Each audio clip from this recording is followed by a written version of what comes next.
ఇదేంటంటే మామూలుగా యాంజియోగ్రామ్ మనము తీసుకొని స్యూట్ నుంచి చిన్న క్యాథెటర్ పంపించి బ్లడ్ వెసల్స్ ఏవైతే ప్రాస్టేట్కి వెళ్తాయో వాటికి we will so these are the blood vessels అనమాట, ప్రాస్టేట్కి వెళ్ళే బ్లడ్ వెసల్స్. ఓకే. సో ఈ చిన్న సన్న క్యాథెటర్ ఉంటుంది, 2.5 French అంటే 1 millimeter క్యాథెటర్ ఉంటుంది. ఇది ఇందులోంచి ఇట్లా బ్లాక్ చేయటానికి we will give some medicine అనమాట. సో ఇట్లా చిన్న కాల్లోంచి యాంజియోగ్రాఫిక్ క్యాథెటర్ పెట్టి సో ఈ చిన్న బ్లాక్ చేసి then we block it. So ఇక్కడ ఉండే ప్రాస్టేట్ ఏమవుతుందంటే స్లోగా it will start shrinking.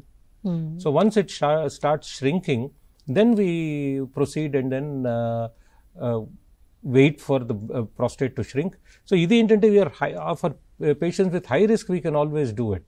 So ఇప్పుడు చూడండి ఇక్కడ ఈ వెసల్ ఇదంతా బ్లాక్ అయిపోయింది, ఇదివరకు ఇప్పుడు వెసల్ ఉండేది అది బ్లాక్ అయింది అనమాట.